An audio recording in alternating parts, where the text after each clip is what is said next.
Good morning, everybody. It's me, Mitch. Yes, I know this is something different. Something different today.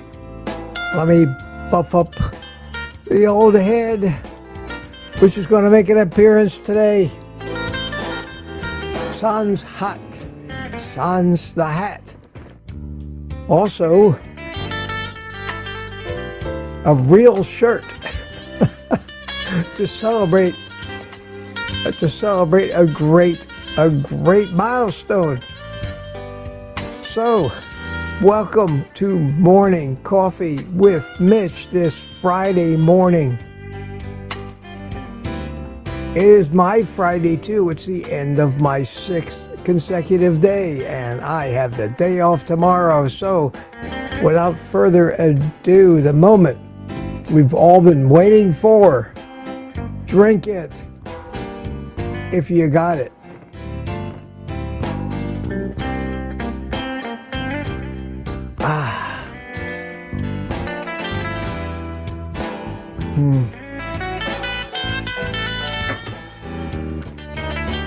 Wow. So, how's everybody doing this morning? Good to see you all. I'm feeling bright-eyed and bushy-tailed this morning. I said, you know what? I was watching, I always get these old videos of mine presented to me on my YouTube feed. And last night, one of my earlier live streams, one of the originals, Morning Coffee with Mitch, when I was sitting out on the patio before and using my tablet as the camera, and before I had anything that resembled the studio out there. And it was just me sitting on this red chair. And, you know, it was nostalgic for me. And I would wear these shirts. And in this particular one, I wasn't wearing a hat. And I said, wow, Mitch, you look so much younger there. I said, how could that be? How could I look younger? By not wearing a hat, because it shows off the lack of hair that I have. And I said, I don't know. You look in that picture more vibrant, more alive, younger, like you feel better. And then I said to myself, Mitch. And I said, what? And I said, Mitch, it's been 4.5 months almost since you've tried to button a shirt with your right hand. Aren't you afraid that if you try to do that, you'll find you don't have the dexterity yet and you'll be just depressed and down? And I gathered up my resolve and I said, you can do it, Mitch. And I went into the house and into my closet full of these colorful flowered shirts. And I took one. And I put it on, and I buttoned it as if, believe it or not, I had never had the stroke. Things have improved that much. So I said tomorrow morning, and if the crowd likes it, if they like this look, maybe it's a little neater, not as, t-shirt looking. If you like this look, it's fun. It's fun. I get to show off some of these wild Tommy Bahama and Hawaiian type shirts that I have. So this is it. What do you guys think? I'm looking at the chat. Laurie says, woohoo, button those shirts. Yeah, it's incredible. I had no problem, no problem whatsoever, and it's just kind of cheerful. So we'll see how this goes off, and if you like me better without the hat changed my head, and even with these lights in front of me, I still always look dark in these things. So, and I'm pleased because I've been saying to myself, Mitch, you just look so much older since you've had the stroke. But today, I don't think I'll look any different. So it's all a matter of lighting and things. So I need to start concentrating on that so I don't make myself look older than I was a year ago at this time. I'm doing great. Full Carnivore is doing great. I'm slowly shedding those pounds that I put on during my illness. I don't want to lose them too fast, but I'm eating plenty of food. Yesterday, I had lunch with my son. That was great. I walked from the car to the restaurant a lot faster than I did the first time, a lot more sure-footed. My energy's lasting longer through the day. I'm nowhere near back to normal like I was, but compared to a few months ago, wow, the difference is amazing. Laurie says colorful shirts and natural hair or like thereof. Can't miss. Love it. Well, I am trying to look more like my hero here, Walter. So I'm getting there. I just have to frown. What do you think? I think I need to file a lawsuit against Jeff Dunham for stealing my image for his bobblehead there. I don't think I'll get very far with that. We had a great live stream last night. Wow. We had like 8 people in there, and if you can imagine, I couldn't get a word in edgewise. We had fun. If some of you were there last night, I think you'll agree. It was a great live stream. Went for about an hour and a half. And all the usual suspects were there. It was great. We had Tina, and I hate to do this because sometimes I miss one, and then they feel bad. But let me see if I can rattle them off. It was me, Peter, Tina, Greg, Thomas, Lewis. Oh, well, I gotta be leaving somebody else out.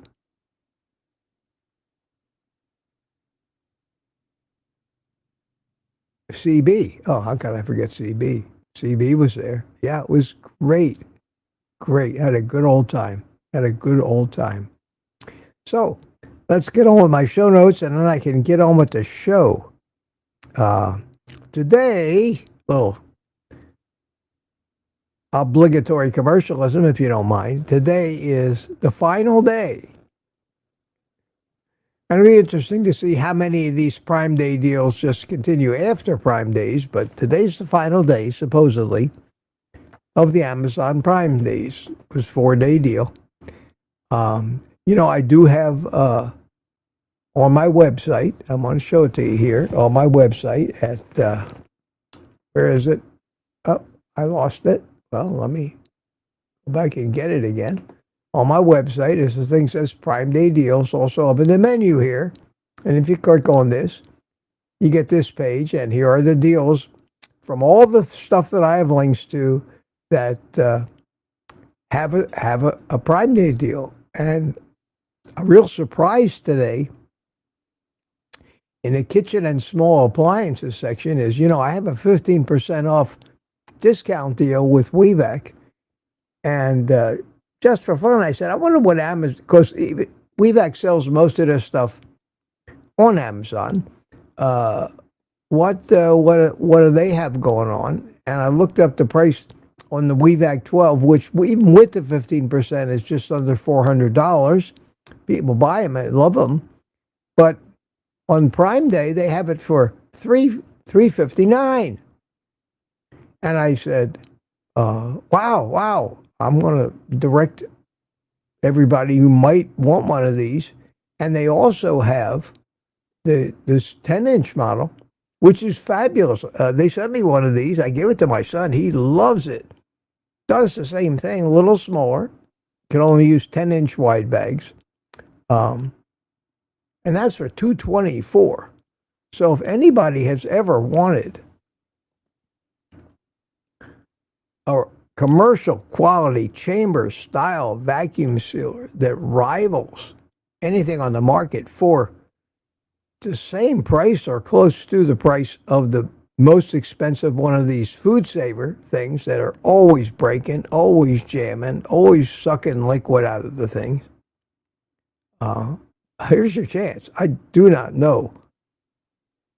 This is 25% off, so it's much better than the discount that I get normally, which isn't bad. So if you ever thought about wanting one of these things, or you know somebody that does, tell them because it supposedly today's the last day. We'll see, but I'll leave the links on there. It might be fun tomorrow to go into this page. This page that says Amazon Prime Day deals, and start clicking on these things and see if they still got the Prime Day thing. This one just is not there. Maybe they stopped that one already, but I can't keep checking everything every day. It's ridiculous. So that would be a good deal for today if you're interested in that. Where was I?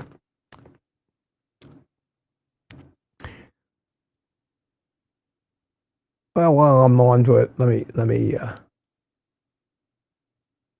Is this it? No. Well, I had the link here. Here's the link to that page direct. I'll put it in the chat. I'll put it up at the top. You know how to find me if you want to buy me a coffee. You know where that link is. I won't have to put it in here. It's in the description of the video, along with all these other links too. All right. One more thing I want to show you, and we'll get on to the conversation of the day. Let's see. I wanted to show you this from our meetup here a couple weeks ago, and it was just a blast. So let me bring this up, and I know some of you may not agree with this, but this is who we are. This is after our fabulous lunch at the Brazilian Steakhouse. We all adjourned to the local cigar lounge. Six of us. We had, you know who that guy is? Now that's a happy guy. See that right there? Just got filled up full of meat. Sitting with my friends on comfortable recliners indoors, and about the only place in the world you're left to legally puff on a cigar indoors is an actual cigar lounge. You can't do it in any restaurants or bars or anywhere. In fact, even in public parks outdoors, they have signs, no smoking, no smoking. So in the last bastion of being a gentleman, here we are. And God knows how much longer these guys can't even stay in business with this. I suppose everybody's so happy about everybody quit smoking. But I'll tell you what, when everybody smoked back in the 1950s and 60s, including your doctor, while he was giving you a physical, we didn't have any of the chronic diseases we have today. And none of those people are smoking. I say that you don't think the smoking caused all the problems. I think the diet, prove me wrong. I think if we all went back and started smoking again, we'd all get a lot healthier. And if we stopped eating sugar completely, maybe even lung cancer would not have happened. So who knows? Who knows? I know that it's bad to suck that stuff into your lungs. That's why I smoke a cigar. You don't get emphysema and you don't get anything. You get a little secondhand smoke when you puff on a cigar. But anyway, we were there. We were having a great time. Here's my little defend the cigar smokers, because everybody always asks me in the comments, Mitch, are you still smoking cigars? I say, yes. That's a great pleasure of mine. And there's Mike Seeley Sr. and me, and I, to be precise. And here we have, look at these two. Look at these two. That's the only shot I got of Peter. Nelson didn't smoke in there. Nelson, he didn't smoke in there. He sat there with us and probably got as much smoke as the rest of us, even though he wasn't smoking, because he was breathing the air around us. But we really enjoyed having him there. Kelsey couldn't come because he had to, and he would have if he had time, but he had his plane and he had to get up to, he had to get on the road. He's busy. I think that guy schedules every second of his day. So that, let's see who else we had. That is my son and Jerry Voitush. And it was great to have my son there. There's a shot of Mike Seeley. And that's it. There were 6 of us. 6 of us there. Happy people. Yes, sir. Wanted to show you those. That was, God, it was almost 2 weeks ago already. No, last week.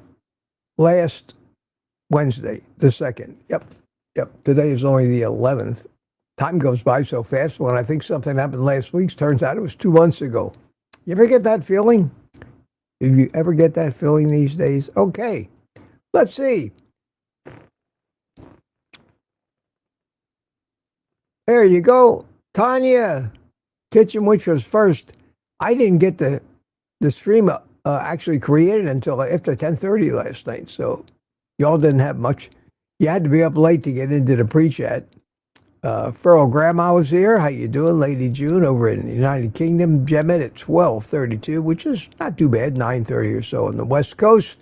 Mandy Meadows, closer to 1 o'clock. Tuka, of course, in Finland is way ahead of us, or behind us.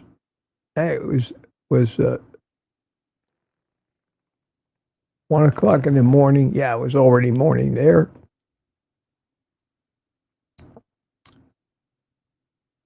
Mike Seeley Jr., greetings from Tampa Bay, United Carnivore. Peter chimed in this morning early, and Wayne Herman chimed in. And Mandy Beddoes chimed in, and Mike Seeley Sr. chimed in, and we're now up to 7:47. Tanya's back today. It's Friday. Y'all Mitchfits. Charge of Mopar is here. Yes, it is. And Sandy Blythe checked in this morning. Hi, Sandy. Good to see you. Nikki W. is here. Gemmet this morning from West Coast, bright and early, 8:15. Smoothie 420 checked in. Tammy and y'all Mitchfits are becoming a common way to talk about us. Tina, it was great having you on there last night. Good morning, Mitch, and everyone. Lori Weitzel says it's time. We're up to, what is this? 8:28, Gemmet and Rick. Not ready. There you go. Rick is here with us today. Good morning, Rick. Get ready for your marathon tomorrow. While I take the day off. Pass the baton to you for a while. And Barry Simon. Hiya, Barry. How are you? Good morning, Mitch, and all the fits. You guys are now fits. Larry Ryan. Good morning to you, Larry, and Smoothie it again. And we're still sneaking up. Edith Toots is here. Good morning to you. We're still sneaking up on 8:30, 8:29. Sandy Blythe. Hi, Sandy. How are you? Very simple message. Basically, hi. We're at 8:30s already. Nikki W, 8:29. Wow, wow, wow. And the winner is Marla Kelly right at 8:30. Right at 8:30. Imagine, congratulations, Marla. You won. You've won. Wow. I need to make an adjustment on my screen here. If you all don't mind, give me a minute. There you go. And let's see. We'll see who comes in at 8:30 in a minute. I want to tell you, please, if you want to steer the conversation a little or ask me a question, put a QQQ in front of it. It doesn't have to be a question. It can just be something that's very topical that you think that not only I would enjoy talking about and may know something about, but that people would enjoy hearing something new, something that just happened. I don't know what's happening in the world because I have been on a news hiatus this entire week. I decided no morning news for me. I can't stand it anymore. I can't stand the droning voices of those anchors, and they're all female now, and they all try to sound like a news anchor. And it's sickening and very tiring to listen to them going on. The news is stupid. The commercials are even worse. And I just got so tired of that. And I said to myself, this is no way to start the day. So what I've been doing lately is I take my cell phone, go to YouTube, put on Kilts in the morning, and then just listen like a podcast while I go about the first hour of my day. And much more pleasant than watching that crap that they keep jamming down our throats on TV. And I don't just mean from one side of the aisle and politically, I mean from everybody. I don't care who it is. I'm tired of the sales pitches. Everything that's being said somehow is a sales pitch. To go right along with the 30 emails I get every day that are trying to steal my identity or sell me something. And then what do? I come on here and talk about my Amazon leaks. Am I a hypocrite? No, I'm the only guy in the world that actually means what he says. Yeah, okay. All right, Sandy, at 8:30, nice shirt, Mitch. Wow, I'm glad you like it. Good morning. B. Matt, how you doing? Brian, good morning and happy Friday. Good to see you, 8:30. That was it. We didn't get a lot of 8:30s. Oh no, I missed them all. How did I miss them all? A slip of the mouse wheel. Lady June, 8:30. Melissa B. Joe and T, good morning. Robert Morris. Hey, Robert, how you doing? How are you doing, my friend? Good to see you. Aaron is here. Hi, Aaron.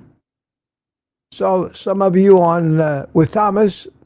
Terrific. Lori Weitzel, and Jem is back. Lizzie at 8:30. Don Schonger. Still 8:30. Sandy Blythe, 8:30. And heading up 8:31 is Brian B. Matt. Good to see you all today. Good to see you, my friends. Now, nice shirt, Mitch. Movie Goats Friday. Sue Middleton, good morning from Southern Oregon. Good to see you back. And Lady June from the United Kingdom. Gary, hey, good to see you coming back more regularly. Good to see you. Sandy Blythe. So handsome this morning. Yes. Thank you. You know, I look pretty good on my computer screen. So, Yes, sir. Yes, sir. Carnivore Police is here. Good morning. Good morning. Dad Bud Mitch from beautiful Yorba Linda, California. Gary says, so good to hear you. Thank you, Gary. Smoothie, good morning, Mitch and everybody. Smoothie 420, good to see you. Tanya, glad to see Gary. Everybody's glad to see everybody else. What a great little community we have. Tanya has to remind everybody, or No Slow Gary has to remind everybody that Tanya was first. Very nice of him. Hi, Gary. How are you? Barbara S. is here. Good morning, Barbara. And Lori likes the color baby blue on Mitch. Well, it just so happens that I do have a blue version just like this red one. So I'm going to wear that.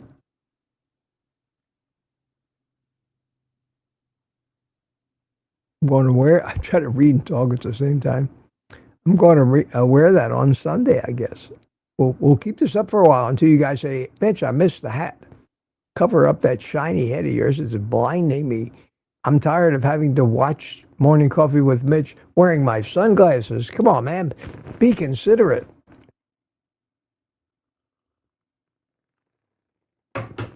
Ah, yes.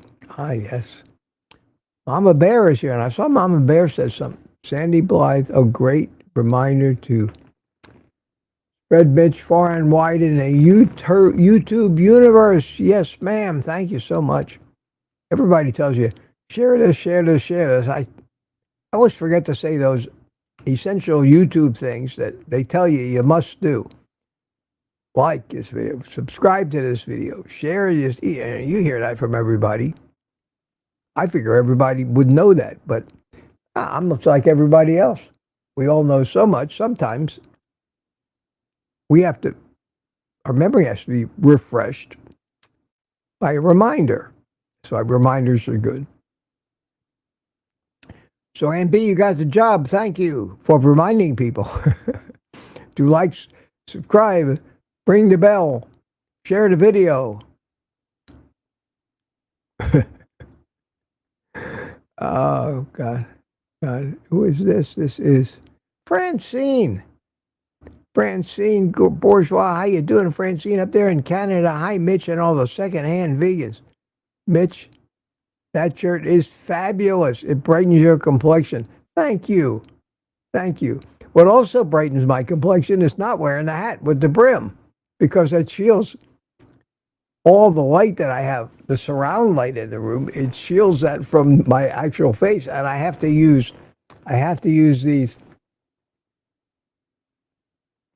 little lights on top of my monitor to actually light me from the front and get underneath that brim. But these lights aren't nearly as bright as the camera shows them up to be, because they're blinding if they're any brighter than this. So they're just bright enough to do the job. Interestingly enough, let me show you what it looks like if I turn them off. If I turn them off, that's the difference. Now, if I was wearing a hat, you'd see only from my nose down. The rest would be just look like it's under the hat. So it does a great job to light me, but when I wear the hat, it's different. So, but the hat was kind of a trademark of morning coffee. So, it's everything is a trade-off anyway. And in that respect, maybe I'll do this for a while. I'll tell you, this is much more comfortable than wearing a hat indoors. I don't keep my house real cold, so this is I like this, and I do my Thursday night live streams with no hat. I record my my videos with no hat, so I've been wearing a hat because it's been kind of a trademark for the morning coffee thing. However, I like this look. We'll try it for a while. Occasionally, I'll wear a T-shirt, some funny message on it or something, but you'll see me in the kitchen and other videos dressed like that.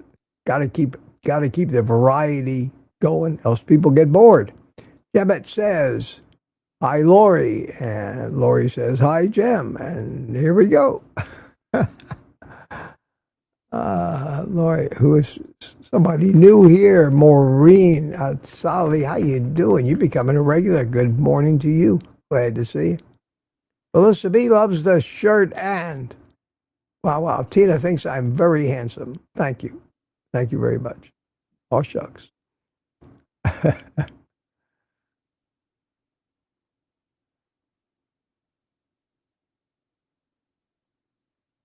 And here's somebody who immediately says, doesn't matter what you wear, I like what you say. Well, I try to be an entertainer too, besides a professor. I you got to think about all this stuff or your whole entire audience eventually goes away. Sandy Blythe says, great working finger. Yes, they're working better and better. Still a long way to go. But I'm actually starting to do a lot more typing with both hands. I have to force myself to remember. I've gotten so used to just doing everything with my left hand, I'm almost a lefty now. Except writing. I refuse to practice writing with my left hand. I don't want to learn to write with my left hand. I want to relearn to write with my right hand. Paul Clark is here. How you doing, Paul? Good morning, everyone. And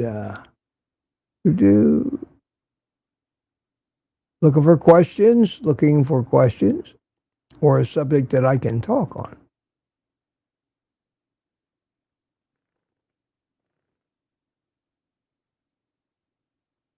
Looking like $1,000,000. Thank you, Tanya. Thank you very much. Very nice of you to say. Barry Simon. You look marvelous in Billy Crystal's best impression. Yeah, that was always Barry. That was always, of all the characters and things that he did, Fernando was one of my favorites. And of course, it was a takeoff on Fernando Lamas, and he would say, "You look marvelous, darling," and he also coined another phrase that I really love. He says, it's better to look good than to feel good. And that was another one of Billy Crystal's saying. So, yeah, I loved that character. And I miss that brand of comedy that we had 40 years ago, 50 years ago, and all the great comedians. World has changed. Or when you gotten too old for it, one or the other. Lorraine McDermott is here. Hi, Lorraine. Hey, you guys. Goonies style. I gotta admit, I don't know what that is. I know what the Goonies are, but I don't think I've ever watched them.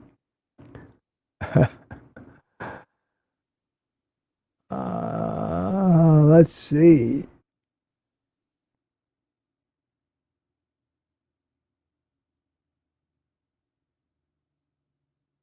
Are there any QQQs yet? Help me out, guys. Here we have, is that Chili or Silly? I don't know how you pronounce that. Silly, most likely. Look good, Mitch. How are you? Good morning. And Lad is here. Lad says hi. A few words. Hi, peeps.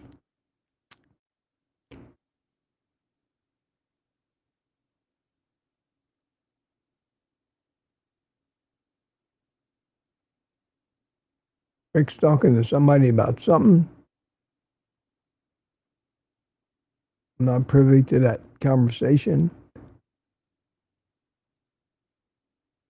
Have I mentioned that I'm getting behind again?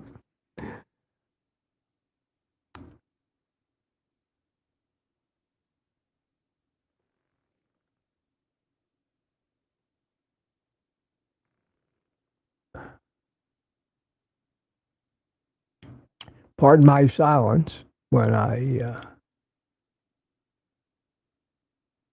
try to read these things.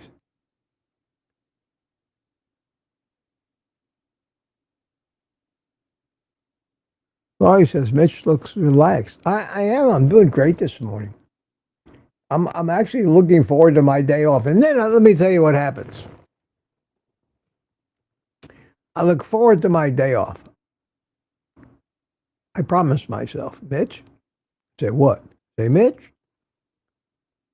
If you do any work on YouTube tomorrow, I'm going to smack you. I say, oh, don't worry about that.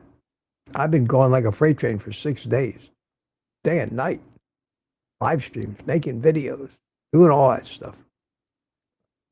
I'm going to just relax. And then Saturday comes along and it gets to be about 7:45 in the morning. And I say, what am I going to do with myself all day? I'm going to be bored silly.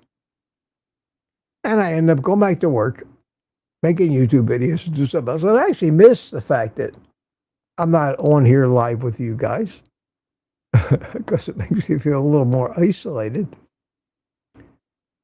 And I'll probably do the same thing will happen tomorrow when Sunday morning comes along. I'm just raring to go again. So that means that I love what I'm doing, and that's the best thing you can have in life, is the kind of stuff you do every day of the week. If when you take a day off, you miss it, that's proof that you're on the right track. So, and that's what keeps me going in this. If I didn't have that feeling, who would do all this? It would be crazy. Danny in Boston is here. Hi, Danny. How are you? How are you? I got another from Lorraine. Nice legs, Mitch. Well, I have chicken legs. My legs are just a little too skinny. I always have been, especially my calves. But got some good muscle in there. They just never bulge out like some of these bodybuilders. Speaking of bodybuilders, I've been trying to learn a lot more about creatine. Everybody says creatine, creatine, creatine. I've got a lot of comments about you need to take creatine. I'm learning a lot about it. I don't think it could hurt. The main use is to power the muscles when they're just about depleted. And the bodybuilder community is where you find all the creatine noise. And with all the noise and supplements, there's certainly a lot of fraud and misinformation. And you know, I don't know who to believe. Most of the people talking about creatine are bodybuilders. And these are the same guys that are promoting the sugar diet to get ripped. The sugar diet, from what research I've done, should only be used very, very short term. And it's not the fact that I think people have finally some people have come to the conclusion that it's not, you don't lose the weight because you're eating so much sugar. You lose the weight because you're eating almost no protein. Because some experiments were done where, I think Nick Norwitz did one of these, where he replaced the high sugar, gorging on sugar all day, with fat. And the one constant among the 3 different macros of carbs, protein, and fat, the one constant was still the almost no protein, and got exactly the same result as he did with the sugar. The sugar diet has an appeal because if most people were given the choice of sitting there and stuffing their face with carbs all day, or just eating sticks of butter and tallow, they're going to take the sweet sugars because they're addicts anyway. So that is kind of where the sugar diet came from. But it's not the fact that you're eating sugar that's causing you to get ripped. It's the fact you're eating no protein. Your body will lose a lot of weight. Your body fat, it'll need to burn up that fat you have. Your body fat percentage will end up down around 3%. You will look ripped and gorgeous when they oil you up for your debut on stage. And if you continue to do that much longer, you're going to really harm yourself. But for a couple of weeks, the human body can get through anything and recover. We've had to do that throughout time, and we can still do it. Look at kilts. Day number 6 of a fast today, of a proposed 2-week fast. You tell the average guy that has to eat every hour or two, have a snack, can't go even meal to meal without a snack or two in between, that the human body is designed to be able to go for a week or more without food, like so many animals do. Some animals go months and months, especially when they're hibernating, and live off their body fat. They won't believe it. Say that's impossible. I can't even make it to lunchtime without having another sweet coffee and a Danish. And then they will tell you with great authority, well, that's how humans are supposed to eat, as if they know. That's why we're in the pickle we're in today.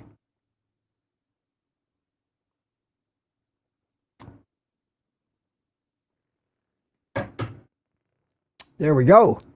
All right. Here's Jerry Carnivore. Jerry in the middle of a forest. One of the longer names. How are you doing? Good morning, everyone just listening. Now I'm doing my, what are you doing? # athletic. My poor eyes. My glasses are too strong now. God, I could take them off and probably read what that says. It's sharper, but I still see 3 of them. ALTHE things. I don't know what that is, but whatever it is, it's popular because it's got a hashtag.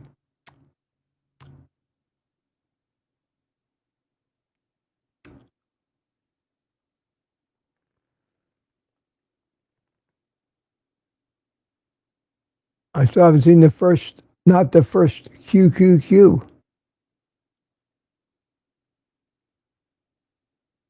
Terry Sue. I loved smoking. I wish nicotine patches really worked. And of course, inquiring minds want to know, Gary, who ordered a pizza? ? Wow. I'm missing what you guys are saying. Nikki thinks those pictures in his cigar lounge were great. Yeah, they were cool. They were cool. And I got to tell you, you talk about a satisfying day. A satisfying day for an old man like me. Even though it wasn't crowded, to meet up with and have a meat fest lunch with great people like Robert Kiltz and Nelson Vasquez. Don't kill me for saying so. Peter. I enjoy Peter's company. I really do. The Sealy boys, Mike Sealy, Sr. and Jr.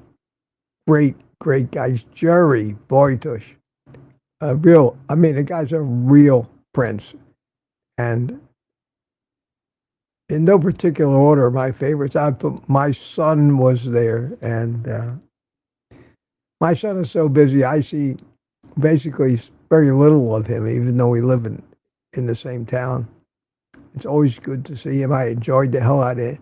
Lunch with him yesterday, and today he's got 2 weeks of being out of town. 1 week of it is something pleasurable that camping and going up to some kind of a sprint car race thing where he knows all the big race car drivers, and spend a week up there, and then he comes back down, and the company, he works for Raymond James. His company has one of these retreats. You know what these retreats are, where they send all their people somewhere for a vacation. Where did they pick to have their retreat? And I mean, corporate retreats are big deals, And my son joked about it. He says, yeah. He says, I would certainly pick Orlando in the summertime for a retreat, wouldn't you? And we started laughing because of the heat, the humidity. But it's going to be right here in Orlando, so he's going to be over there. So I'm going to probably not have lunch with him or smoke a cigar with him or see him again for at least 2 weeks. So it was great that we went to lunch yesterday. Aunt B. Aunt B's a real cheerleader for me. Thank you, B. Wants to says hit the thumbs up, hit the thumbs up. Let me refresh my browser and see how many thumbs up we actually got going on here. Got 56 now. That's good. I don't count them, and I don't know if I guess they do a little good or not, but with a live stream, it doesn't matter. A live stream is not going to be replayed more than a day. So however many views you get in a day, it's it. That's it. It never takes off. It never goes viral. I mean, in rare occasions maybe, but YouTube doesn't push them. It's a morning show. So the likes don't really help in any observable manner as to get me more views or anything. So, but it's nice. It's a nice affirmation, at least, of somebody likes what I'm doing.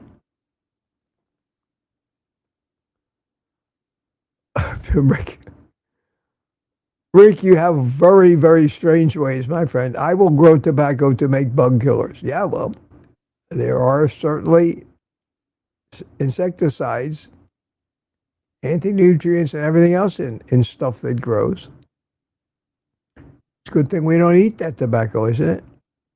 My expression, and you've heard me say this before, it's better to smoke plants than eat them. The more I do this, the more I stay carnivore, the better, and stroke aside, the better I know my health is because of it. I'm beginning to think that the difference between keto and carnivore is much greater than just simply 5 or 10, 20 grams of carbs a day. I think that the plants are trying to kill you crowd, which pretty much started with Anthony Chaffee, and with that expression, and has spread to anybody that really thinks about it. And it's one of the things I like about Kilts. Kilts talks more and more about the dangers of eating any plants. And my opinion has shifted because I've noticed just how even a tiny little bit of plants, sometimes even just some seasoning, will affect me because of the toxins in the plants. And we don't need them. If we needed them, that'd be one thing. But all the nutritious propaganda about how healthy plants are and how you need the vitamin C and you need the citrus, you need this, you need that, you need the fiber. All that stuff hurts you. When you finally get rid of it, you say, wow, they told me that my bowel wouldn't work without fiber. And for the first time in my life, it's actually working. Working. How do you explain that? And maybe we all need to just ask our doctors these things. When we got their attention, when they're busy telling us that our cholesterol is too high, we need to be on a statin. You need to eat more fiber. You need to take Metamucil. You need these 15 prescriptions because we got to keep up with you. We need to test you every month now because it's up to me and without me and this regimen that I've got you on, you will not live. And all of a sudden, in billions of years of life, in millions of years of human history, we can't live without some doctor testing us every month and trying to regulate virtually everything from our blood pressure to our sugar by figuring out how much of what medications we need, when if they would just stay the hell out of it and we would only change our diet, we wouldn't need any of them. And I got news for you, friends. If I was a doctor, that would simply scare the shit out of me. Yes, sir. Yes, sir. It would scare me to death. What am I going to do to make the Porsche payments if everybody learned that truth, which should be obvious to any thinking human being? And There it might lie. The real problem is that human beings don't know how to think anymore. They know how to be led by the nose because they've been programmed and propagandized so much with the message and the word that they're no longer, their free will is gone, if they ever had any.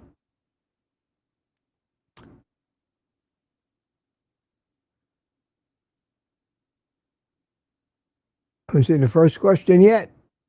You guys, it's one of these days where I'm sitting here saying, I don't think they even need me because they're all so busy. 32 says, Mitch being cute. Oh, I remember that. Wait a minute, it's 9 o'clock.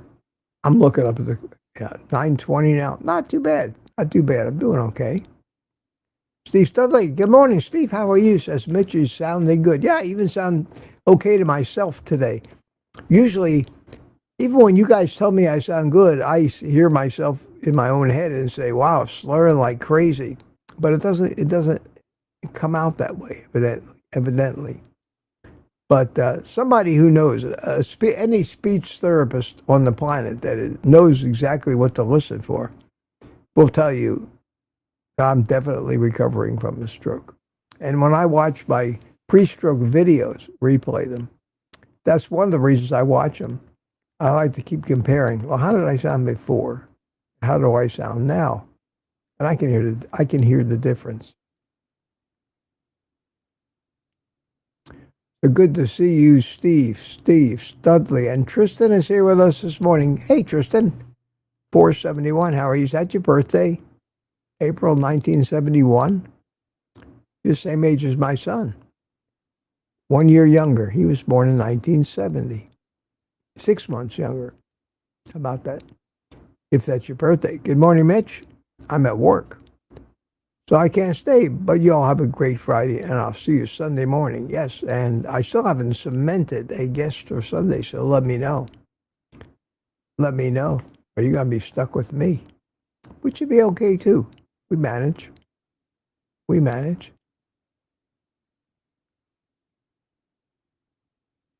I can't believe I haven't seen the first QQQ today. That's wild. Wow, who is this? Oh, do I have to pronounce that? Dude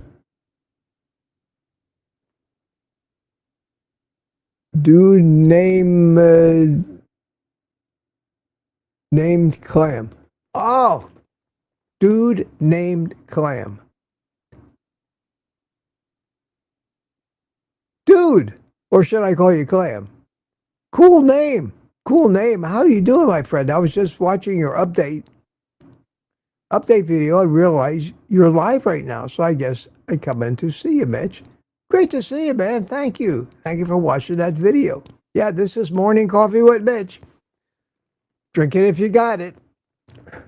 We do it 6 days a week. And for some reason, which sometimes eludes me, people follow us, come in every morning and watch. That's great. That's great.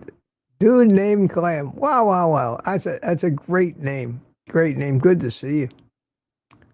As Lorraine McDermott, going with the trend of putting no spaces in your screen name and making us guess, well, where should I place the space? Be a great game. Be a great game. Come up with a whole sentence with no spaces and let somebody try that word name, try to figure out what the hell does that mean.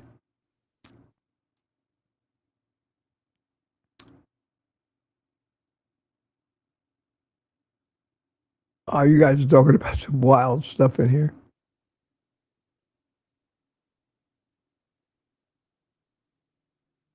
Hey, Terry Sue, I would love to do that. Unfortunately, I can't play anything that's copyrighted on any of my YouTube things, not live streams and not videos. And just about everything is copyrighted.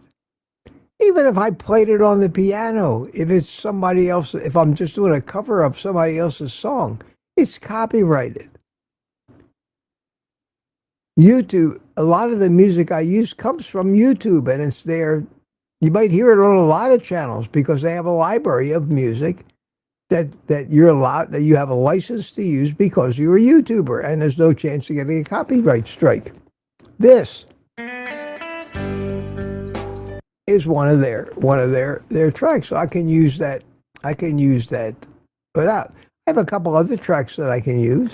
Can use this. Something called Book Bag. That is not from YouTube, but from another. It was from other than a famous performer who put it out there for everybody to use. And I have a library of these kind of tracks, but that's it. I've gotten a couple of copyright strikes. And what that means is people are always trying to steal what you have.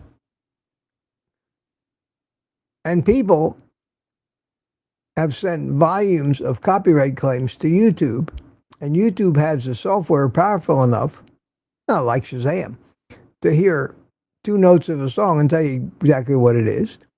And every YouTube video that's ever made is scanned by this software in a period they call the copyright check. And you use any music, and you'll get somebody will claim a copyright to it. YouTube still lets you use the music with the deal they have. You can still use it, that's fine.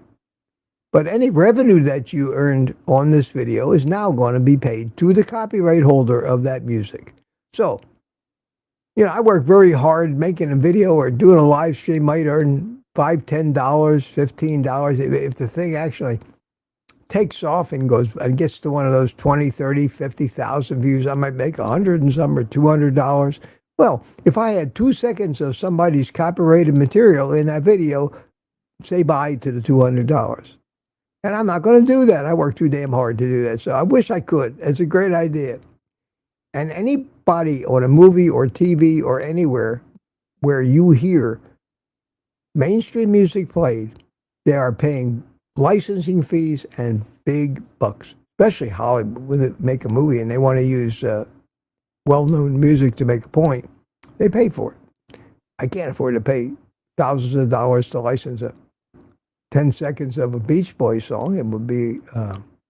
So you don't ever hear Beach Boys music unless somebody doesn't care about monetizing. Now, if you're a small channel just starting out and your videos aren't monetized at all, what do you care? They'll get 100% of nothing. But most people don't do it. Just a little trivia about how YouTube works. Something that can constantly and consistently does not make sense and boggles the mind. But that's Google. It's YouTube. Obviously, they're doing something right because they're making a fortune. So who am I? Who am I to question that?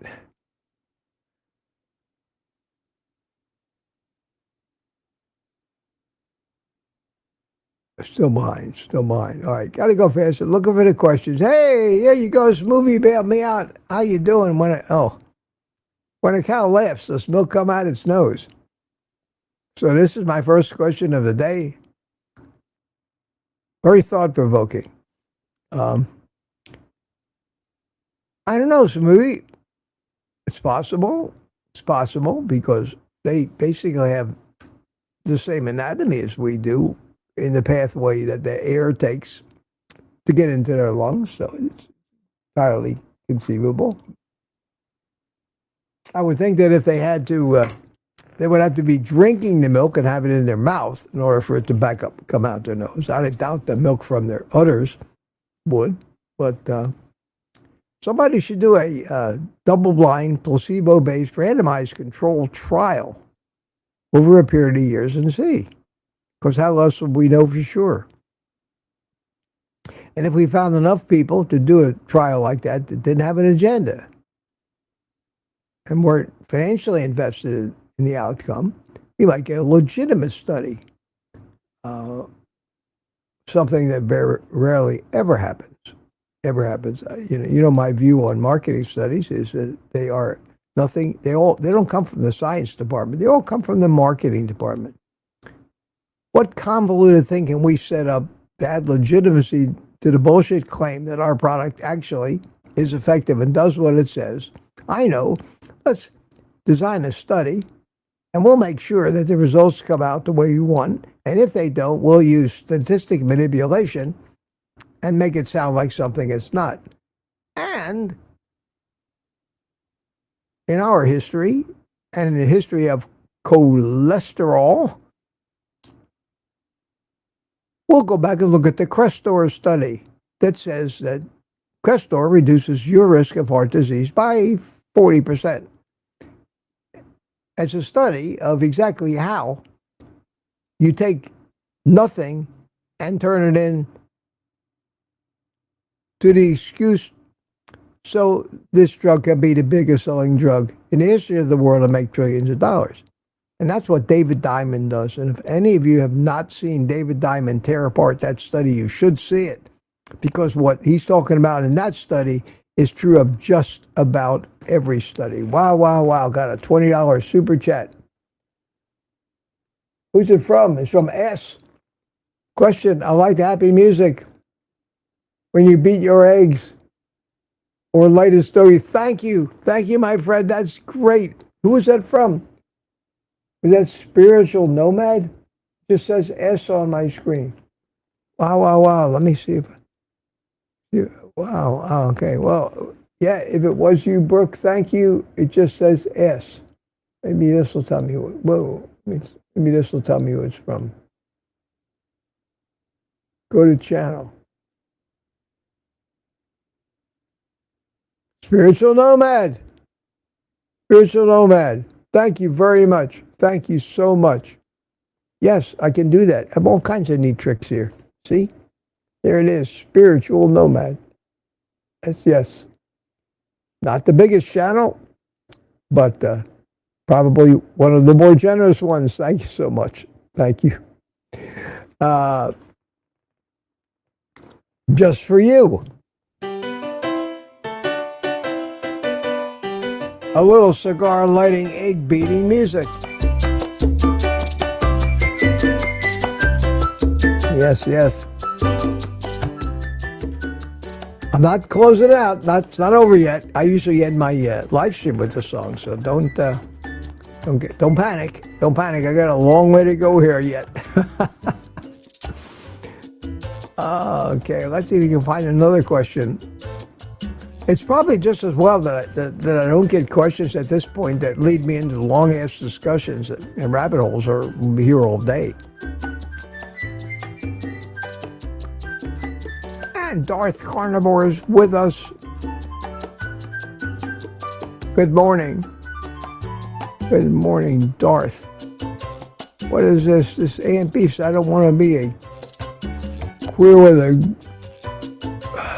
a crown in the chat, but I would love to be a meat-tonized QQQ bitch. Where are our carnivore games like that? I don't get it, B. Sorry. Here's a question. Question from Maureen Atsali. Question, Mitch, I'm new here. Is your son...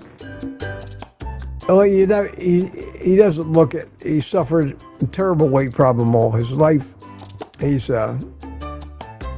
been addicted to wine. Grew up, has family, kids that always have junk food. He's a carb addict too. Believe it or not, he eats mostly meat. He's been trying to be a carnivore for years and years. I had to give up hounding him about it because I could never tell him anything he didn't know. The problem is his environment is not conducive. Oh, he can make all the meat he wants, but the pantry is just chock full. Shelves and shelves of nothing but junk. Even junk that masquerades as healthy, like the Cliff bars and the protein bars. That's not for it. They're candy bars. And, we delude ourselves. Well, okay, I'll eat it. It's a candy bar. Anything that has the words chocolate or peanut butter on the label is a candy bar. Chocolate flavored, peanut butter flavored, this flavored, lemon flavored, cherry flavored, grape flavored, anything that's flavored other than what it is natural, like meat,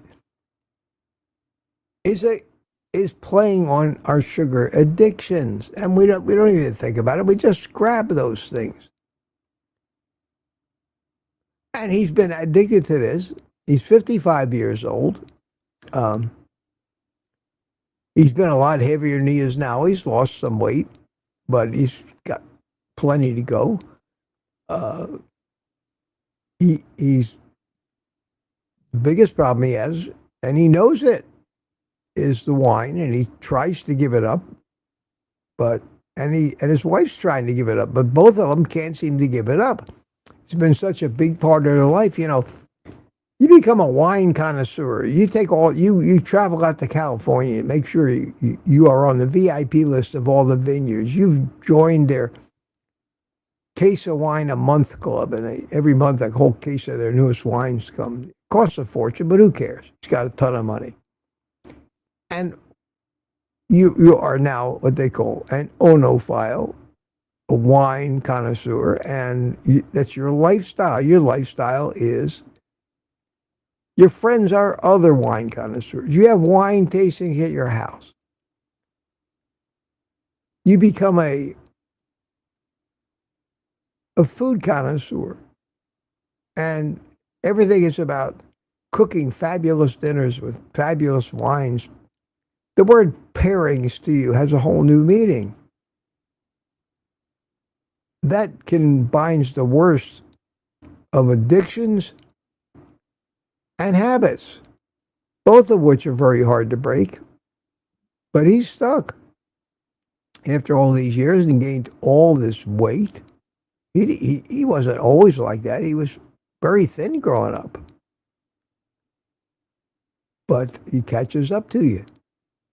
So he keeps... I'm at a point with my son where I worry about him. And I don't push at all. I don't talk about it much at all. I don't give him advice at all. Don't nag him at all. I don't want to lose him. I don't want to become one of those parents that you see everywhere, where somebody picks up their cell phone, sees dad on the phone, and says, "Oh shit, I don't want to talk to him now," because they know they're going to get a ration of shit about something. I won't do that with them. Don't ever tell them what to do. My kids are very important to me, and I will not alienate them in any way. I don't like to even ask them to do things for me.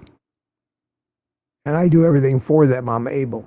So that's a sore point with me, but he's coming into the realization that this is something he has to do, not just for weight, but for his health. And if he does, then that will mean that he's discovered that and made his change 20 years before I did. And in that respect, even if it took him to 55, he's still got plenty of time to benefit from this. So how we deal with our families and our kids is frustrating for all of us, isn't it? For younger people, they got kids. Kids aren't going to do this. And you can't influence them because unless you lock them in their room 24/7, they go out with their friends and bango, right back into standard American diet bullshit. You can't stop them. My son, both politically and diet-wise, has no control over my granddaughter, who is bought into everything wrong. Everything wrong. And I hope she comes in, but can I give her advice? Hell no. She doesn't talk to me as it is. These kids today have no use for parents or grandparents. They got their cell phones, their circle of friends, they got TikTok, WhatsApp, they got all this stuff. What do they need with dad or grandpa? Only when they need money. But I hope that answered that question, Maureen, and a work in progress, my son is. But the greatest human being that I know on the planet got the biggest heart that ever walked. And well, we all love our kids, you know that. This is interesting. No, that's not what I want. There it is. This one here. Read it to that. I read recently that eggs prevent sarcopenia. Well, eggs prevent everything. Sarcopenia means your muscles are wasting away. And eggs are nature's vitamin pill. I've said that many times. I didn't invent that phrase. I heard it, but it's true.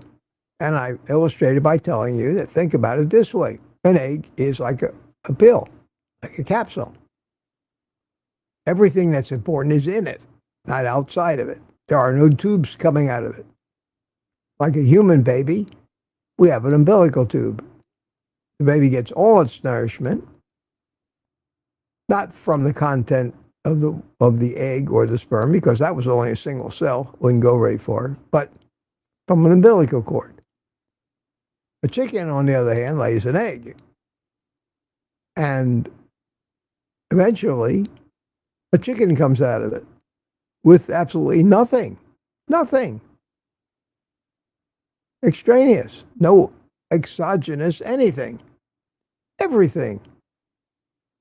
Atom for atom that built that chicken is in that egg. Every compound, every nutrient, every amino acid, every amount of fat required, amount of cholesterol required, everything. And it's in there in perfect proportions. The fat to protein ratio of an egg is perfect, 50-50 by weight. All that stuff is basically rearranged like a Rubik's Cube until a chicken comes out. And a chicken is alive. That means every nutrient necessary for animal life, virtually every nutrient, this is the point, necessary to build a living animal. And if that's true, the same would hold true for repairing a living animal. Everything you need to build muscle, to build bone, everything comes in an egg. Why wouldn't an egg be the perfect food for human beings or any animal to eat? And yet, for decades, we were told that eggs will kill us because they're high in cholesterol. They're high in fat, so they will kill us. Is any wonder why we're all dying if for all our lives we've taken the advice that the things that we really need are bad and they're killing us, red meat and all that. And this to me just illustrates the fact that common sense and logic don't matter anymore. They just don't matter. But yes, I believe that not only do eggs help eliminate sarcopenia, but maybe most of the other conditions that we have. Because if all you ate were eggs, you'd probably be pretty healthy and cut out everything else. I think we have to look at food in the current state we're in more from what's good for me. Instead, we need to really analyze what's bad for me and stop eating it. And if we did that, and we had good information to go on, if we only looked at what to eliminate instead of what to add, we would all zero in on what we're doing, carnivore diet, the perfect elimination diet. But what do we do as human beings? We don't constantly look at how we can simplify things and what we need to eliminate in our life. We're always looking for What's the next big thing? What's the next great thing? What's the next new food? What's the next new restaurant? What's the next new excuse to party? Who's got the best new beer of the year? This is we're concentrating on the wrong thing. We should be house cleaning. We should be steered towards elimination. Simplify. Get rid of the shit that's bad for you. And the only thing that's going to be left is what doesn't hurt you. But that's going to take honesty. That's going to take the whole world today that demonizes the things that are good for us to say, sorry, never mind. And since that will never happen, it's just not going to happen. Not going to happen. Too much money in it for them. They are not going to get a conscience. They are sociopaths. Most of the people at the top that run this and make the decisions, just, we have to do it. Mitch, and right now is 125 Mitch fits. We're not going to save the world. What we need to do is keep convincing ourselves that we're right, getting more and more conviction and support every day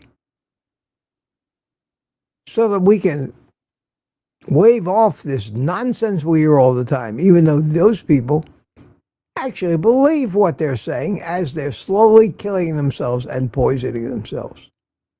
That's the truth. The evidence is there. I've seen it. You've all seen it. You've seen real studies. You've seen real people on YouTube, real carnivores go through transformations and heal from things that the medical community tells us is impossible. So when you see something with your own eyes happen, or it happens to you, even better, and you see your A1C go from 8 to 5.1, and you don't need insulin anymore, and you feel great, when some doctor tells you diabetes is not curable, you have to look at that guy and say, you are a fraud. You're a quack.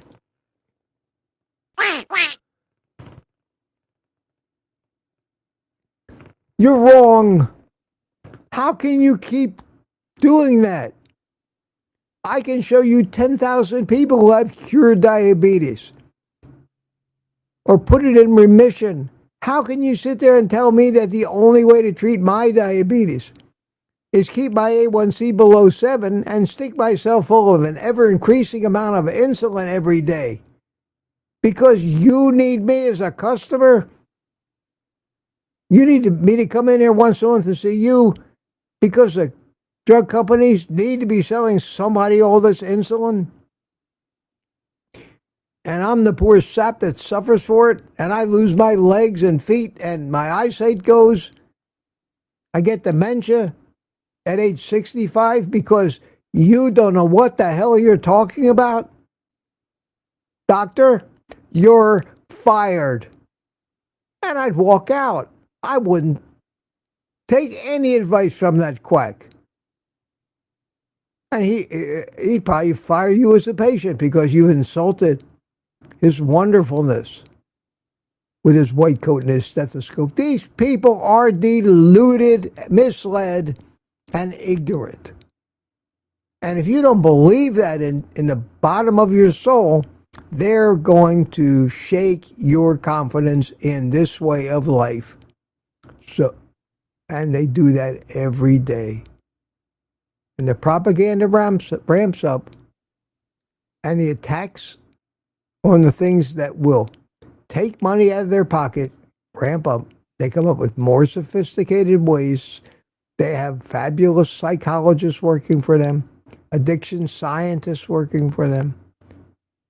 We don't stand a chance unless we are so firmly convinced that we are right and they are wrong. And I myself even had doubts when I had this stroke.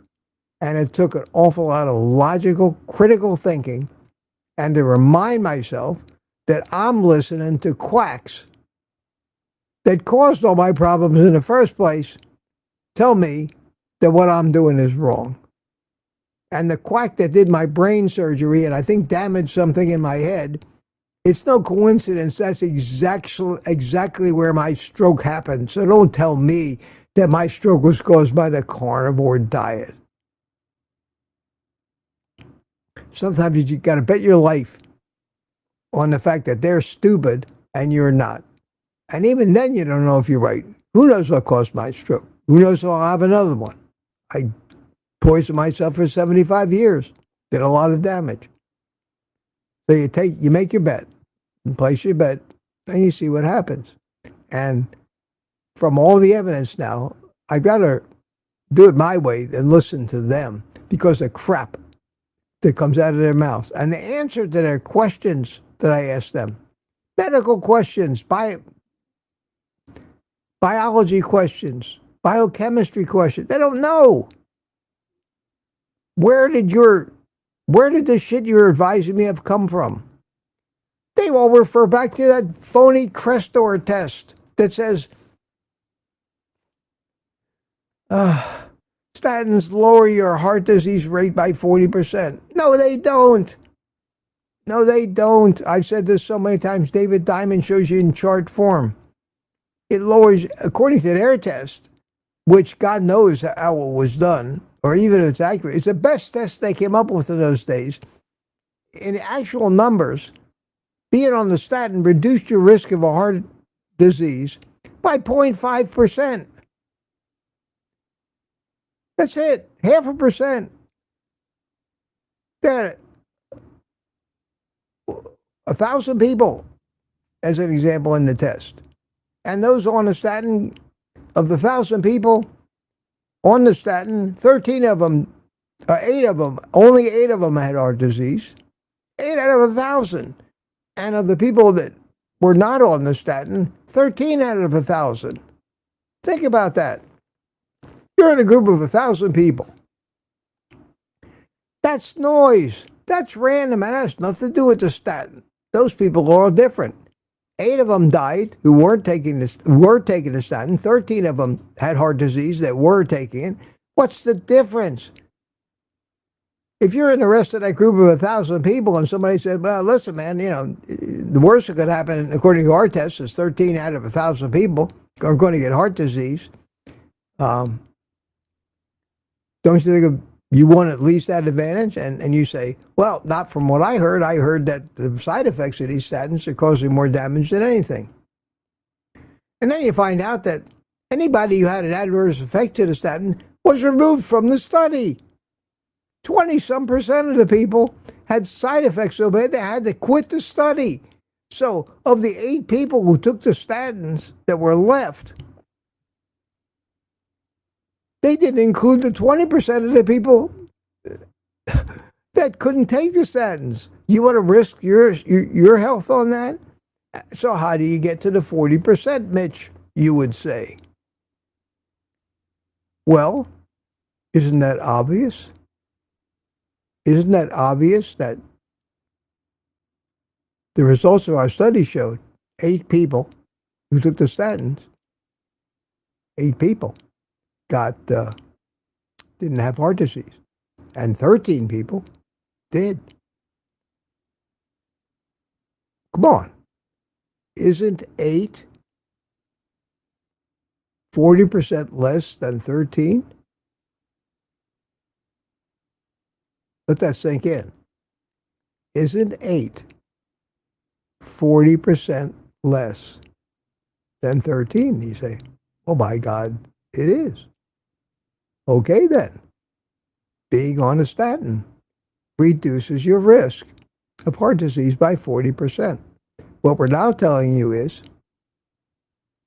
it reduces the 40% is 40% of nothing, basically, of statistically insignificant numbers. Because let's not look at who got heart disease, whose numbers are in the single and double digits. Let's, of the 1,000 people, start looking at it from the angle of who didn't get heart disease, whether they took the statin or not. Now we're talking about almost 1,000 people minus either 8 or 10. That's how they do it. And the entire statin industry and cholesterol bullshit came from that insignificant difference of how many out of 1,000 people either got heart disease or didn't. And I still to this day say, that's random statistical noise. That small group of people. You don't even know if it was the statin that made the difference. They might have had a little genetic difference. It could have been anything. Could have been anything.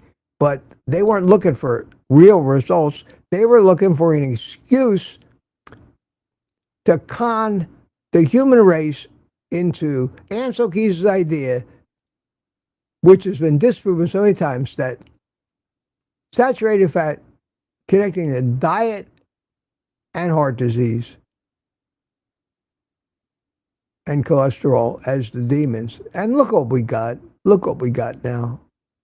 We got a human race that is going extinct if it continues. So knowledge of reality is what we've got going for us. And all we need to do is learn how to execute it and make it pleasurable for us. And we lose the cravings. We lose having food hounding us all the time. And we feel better. We lose weight, even though we didn't do this to lose weight. Well, yes, we did. Everybody did, but you do it for your health and your health. As you get healthy, your body will lose weight. Normally. That's how they come. They market Ozempic so successfully. Because you lose weight. It was a diabetes drug. Ozempic was put on the market, and they noticed a side effect. Wow, these people got on Ozempic to control the diabetes and losing weight. Well, yeah, we're screwing with the levels of glucagon-like peptide, GLP, in their body. Of course they're going to lose weight. Well, we could make $1 trillion more if we just market this as a weight loss drug, because that would be everybody. Now we're stuck with just the diabetics. Although at the rate we're going, pretty soon we're going to have everybody being a diabetic. And how can we get the kids to need this too? Maybe we can get them to put it in the drinking water like they want to do with statins. These people are crazy. They're lunatics. They're mad scientists. And we listen to them and suffer the consequences. And I rail about it every day. Rant about it. But it's true. We need to get this thoroughly implanted in our knowledge, in our brains, and not doubt ourselves, and not let some doctor in a white coat with a stethoscope, because of his image and the way we have revered these doctors as the smartest of us. They're not. They're not. They're like anybody else.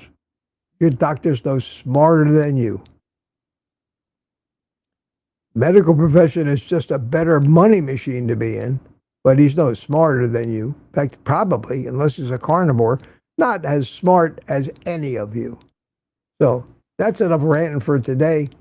I said this before. I'll keep saying it. I think it's something that we need to continue to hear, and we can't hear it too often. Terry Sue says, Mitch, are you going to actually try a creatine experiment? Well, I already have creatine. My body makes creatine. Creatine, there's no magic to it. It's just another thing that we if we need it, we manufacture it. I don't think so. They claim that it has cognitive benefits. I say to myself, is there anything wrong with my mind and my brain? I said, how much more can I improve? I scare myself now at some of the conclusions I come to. I scare myself at my ability to sit here for an hour and a half every day and just stuff comes out. I think it makes sense. But if I was starting to suffer the signs of dementia or something, I might say, okay, there's a claim that creatine helps. They say it's good for your cardiovascular system. Well, all that creatine does is help your muscles through and continue, gives you more stamina, a little more energy as you're starting to wear yourself out. And they say about 15%. They say about 15%. So in other words, if you were just crapping out at a set of 8 with a certain weight, you probably, when you get your creatine load up, your muscles loaded, you probably go another repetition or and a half, another 9 or 9.5 reps. It'll do that for you. In that respect, I don't know how it would affect the arteries, because the artery walls are muscles too, basically, because they have to expand and contract. They say it's beneficial. Okay, how beneficial? I keep looking for downsides. I haven't seen too many people say it's bad for you. Too many people saying you can take too much of it. Trying to find a proper dose is one thing. They recommend 5 grams a day for everybody. But then I've heard recently in somebody's video, they said that's not right. You have to calculate the amount you need based on your body weight. Now, that makes a lot more sense to me, because some 350-pound bodybuilder would likely need more creatine than me. And he said, if you're basically a 300-pound bodybuilder, you might need 10 to 15 grams a day. Everybody else can take 5. If you weigh from 130 pounds to a couple hundred, you could probably take 5. Okay. And then you go and look for what creatine should I buy? Well, creatine comes in powder form, which you got to mix with something, or it comes in gummies. The gummies took off because they're candy. Turns out, and another thing I found, that of 10 brands of gummy creatine supplements, 5 grams per 3 gummies, and they're very expensive, only 4 of them actually had any creatine in them, and 6 of them were basically just gummies. So, this company is buying gummy bears for 99 cents a bag, tearing the bag open, putting them in a jar that says creatine gummies, and selling them for $90 and laughing their ass off, because they become the most popular brands of gummies. Well, of course they are. We don't want no stinking creatine in there screwing up the taste of our fabulously sweet gummies, do we? And the creatine does that. Creatine will affect the taste. You can taste the creatine in a gummy if it's really there. Well, people didn't like the taste of the creatine gummies. I like the taste of these other gummies. It says it has creatine in them, but for some reason they don't taste funny. I'll eat them. And they finally exposed these people, and yet they're still the largest selling brands. Even when they tell people only hear what they want to hear, or are in the room when somebody else is talking. So here's Mitch. I get not a lot, but every once in a while I get a comment on a video. You need to be taking creatine to recover from your stroke. You should look into it. So I've been looking into it ever since I had my stroke. And nothing has yet convinced me there'll be enough benefit in it. And until I find out there's absolutely no harm, I'm not going to take it. And do I want to spend $100 a month to take something I don't need? Because my body makes creatine. So that's the answer. It's a long answer, but it'll give you some mirror into how my crazy mind works, how I'm thinking. I have investigated it. Obviously, you can tell. Still not convinced. I still tend to default to the philosophy that less is better. The fewer supplements you have to take, the better you'll be. If you don't fall for every sales pitch from every guy, and I know I've turned down so many of them want me to advertise for them.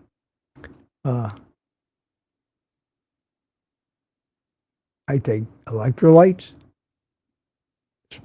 very small amount of iodine in my coffee, 2 aspirin a day. Maybe not permanently, but at least until I recover from my stroke and get more and more sure that having my blood a little thinner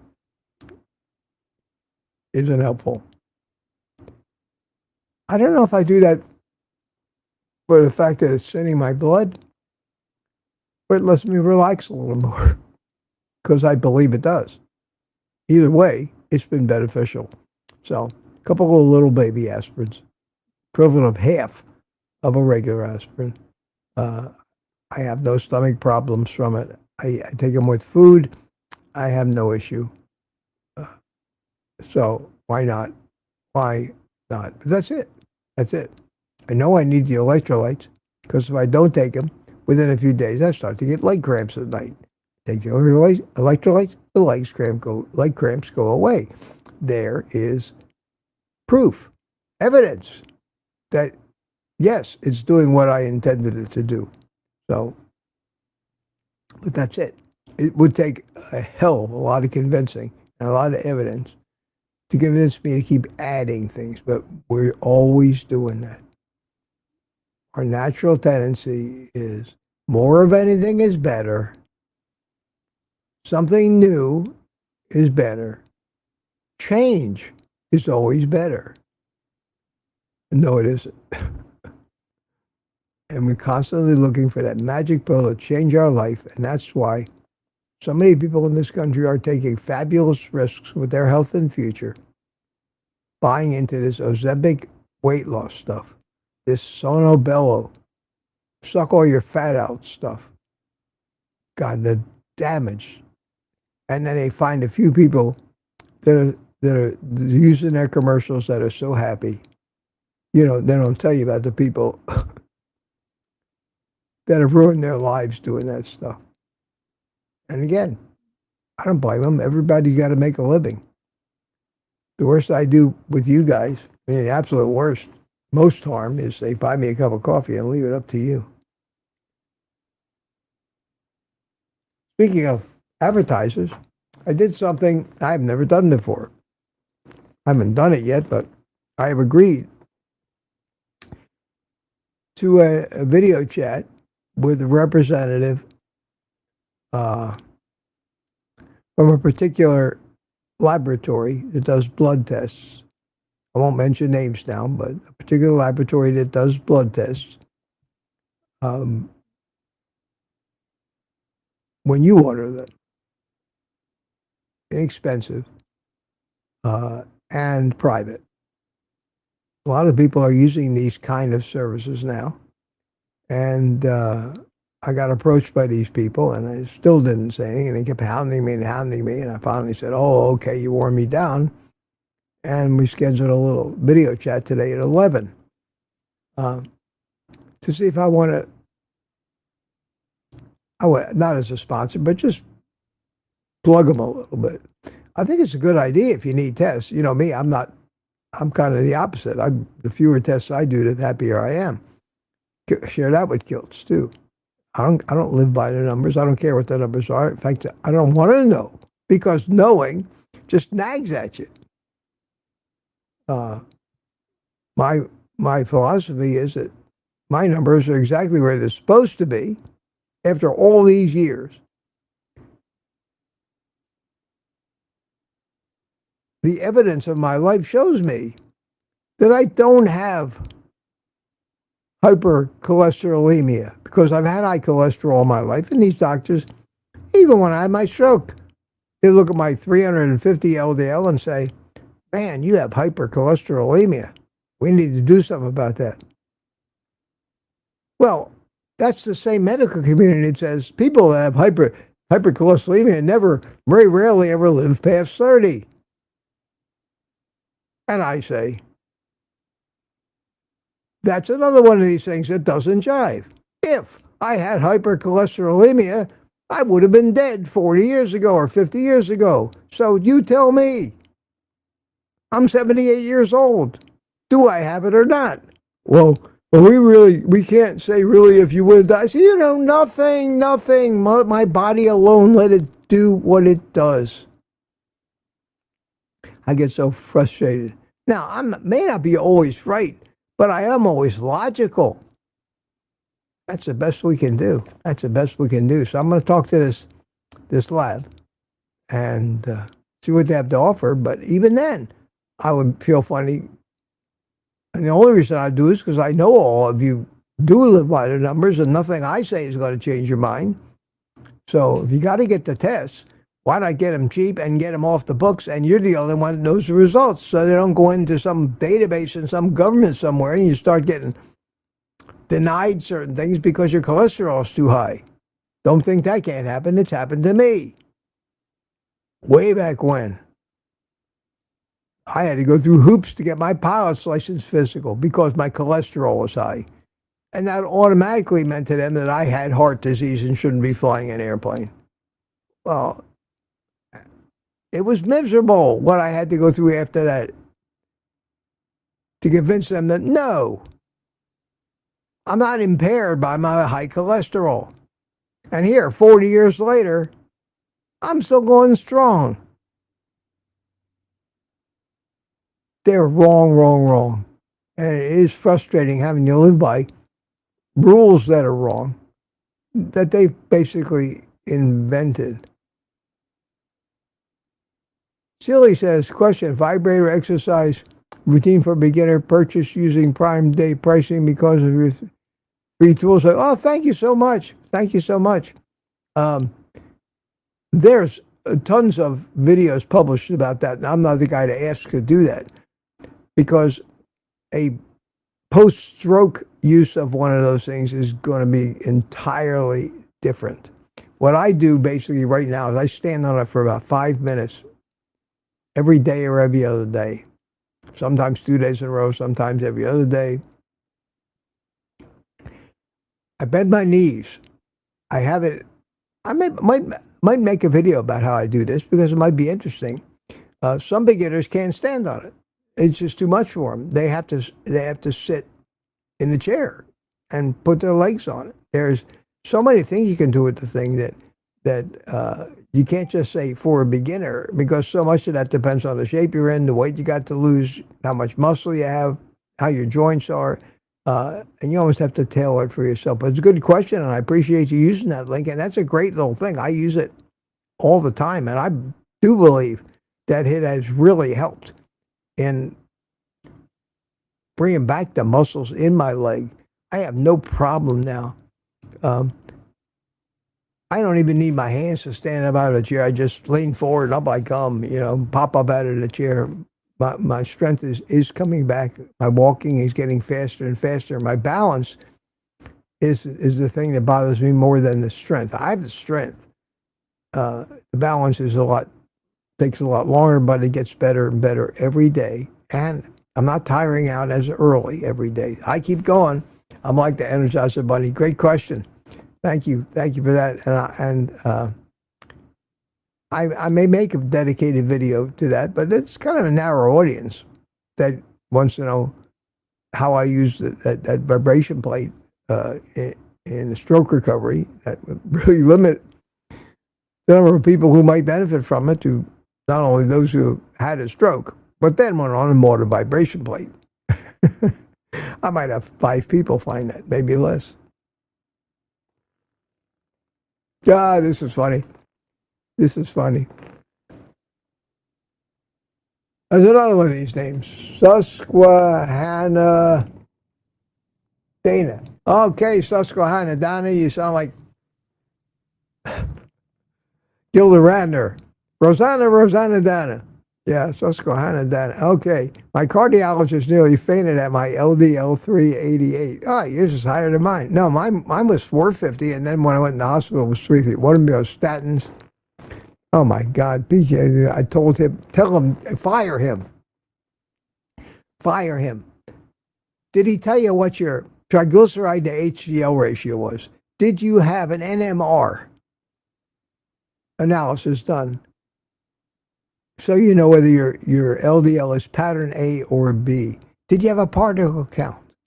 Do you know how much of your lipoproteins, not cholesterol, how much of your LDLs or lipoproteins are glycated, oxidized, small, dense, useless LDL particles? Does he know any of that, or did he talk to you about any of that? That's some testing that they never do. NMR means nuclear magnetic resonance.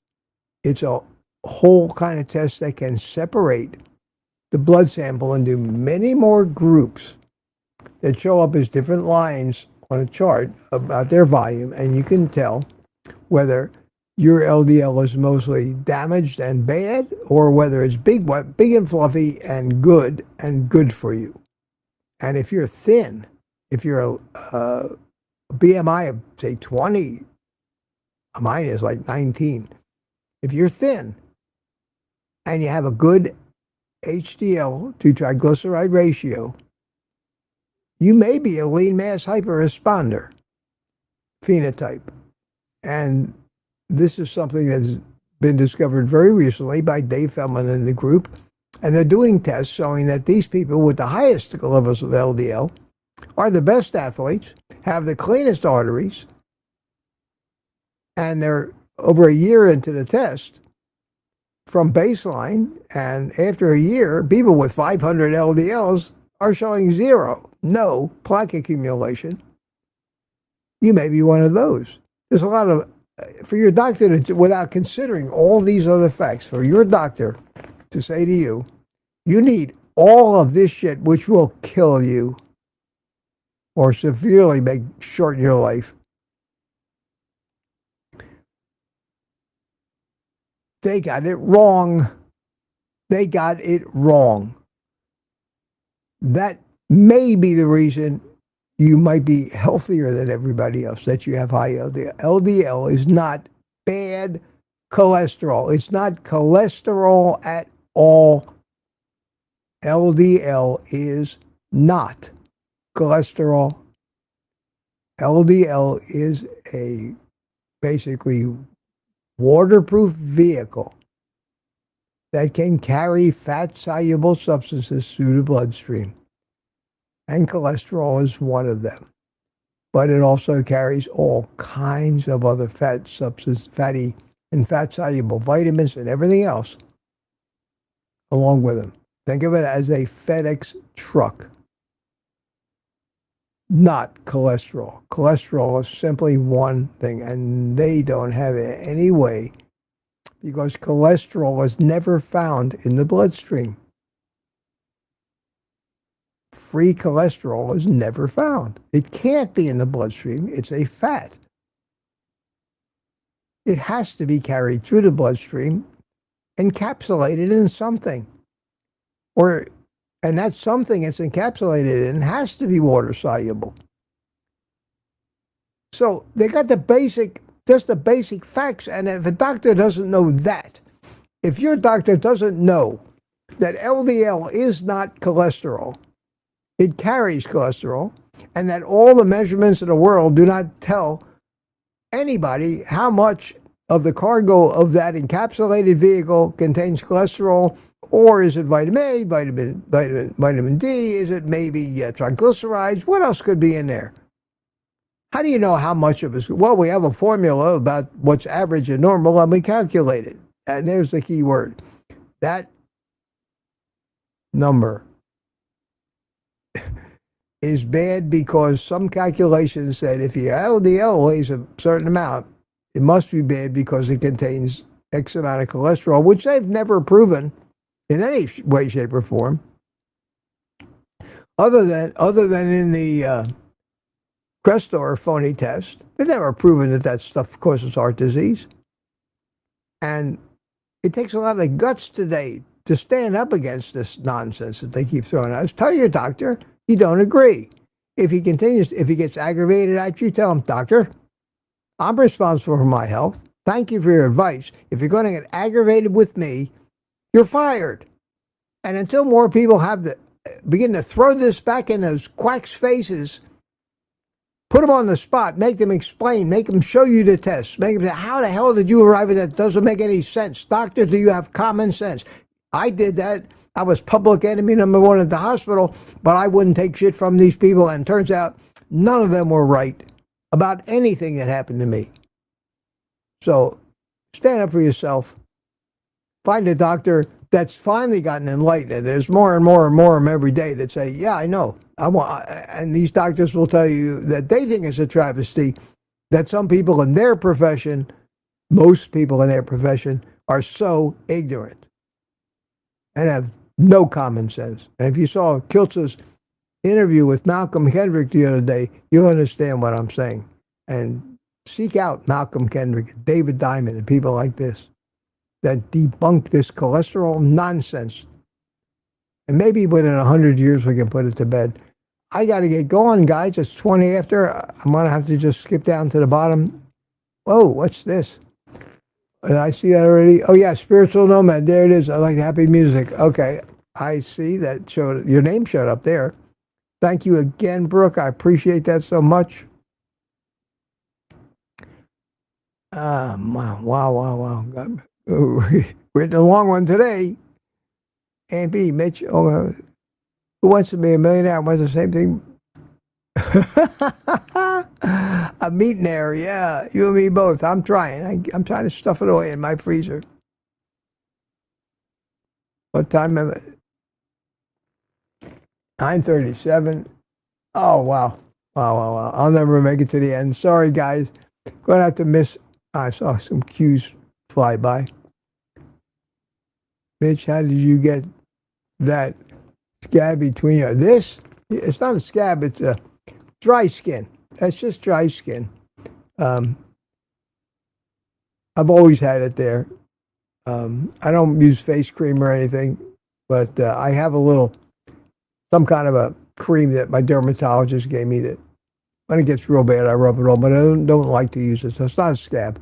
If you're talking about that little bit of stuff, I used to have eczema very bad all over here, and most of it went away. It's just kind of like the last little remnant. But I had eczema so bad on my elbows, it was horrible, and now they're perfectly clear. Carnivore, baby. Okay. I think a great show here today, guys. I'm going a little long here. Here's one. Somebody says, question, Gary, Mitch, please make this statin rant its own video so we can all link it to our doctors. I can do that. I can cut that out and make a separate video. That's a good idea. I'll keep that in mind. Thank you. I won't dictate it. I'll remember. Not that senile yet. I do that all the time with these things, but I'm a little hesitant to put that kind of stuff out there. I would, if I had a doctor in front of my name, I would have, whether it be deserved or not, probably some more credibility. So much doesn't make sense. Mitch, please don't fast. I remember you and said your weight was. Yeah, no, I don't need to lose weight. I have enough fat on my body that I could fast for a week, certainly, or more, or a month. I still got a little spare, tiny little 1 inch, but I don't feel the need. I fast every day. I get my autophagy at least 19, sometimes 20 hours every day. A very small eating window, 4 or 5 hours tops. And that's served me well. And I've lost the weight. And I feel, other than the effects of the stroke recovery, I feel great. My mind is sharp and I'm improving. And I don't think at this point in my stroke recovery, fasting might not be such a good idea. I'm concentrating on eating a lot of food, actually. I need the nourishment. I need the building materials. I need the fat, especially. That's what heals the brain. And cholesterol.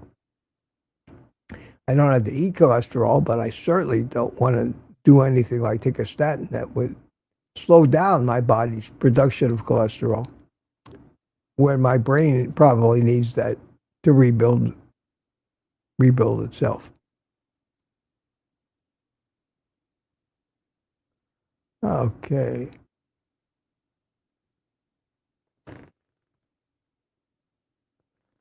Oh, here, Amy says she would appreciate having an independent live on this bill. Okay, I think it might not be a bad thing.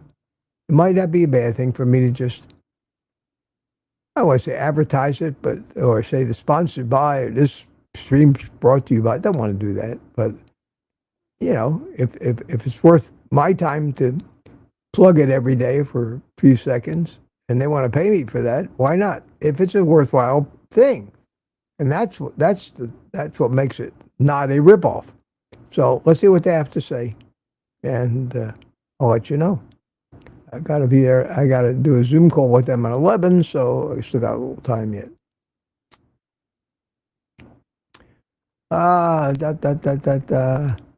Will I ever get to the bottom of this? 10:16. I gotta really hurry. I do big. Hey, I did it! I did it! Yay! Yay! Oh yes, I'm at the bottom, my friends. We're going to end this 2-hour show today. Take tomorrow off. Play a little happy music, so you can all say goodbye to everybody. We kept going. Just now, dropped below 100 people. People were wearing out. I'm wearing out. I probably still got some coffee left. I've been ignoring that.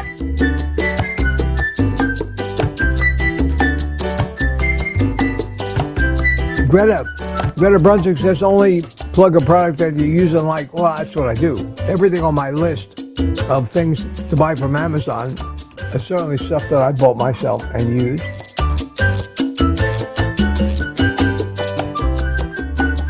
Well, Furrow Grandma says goodbye. Claudia Burke says have a great day. Spiritual Nomad is here waving at us. Number 1 in the chat. Wow, wow, wow.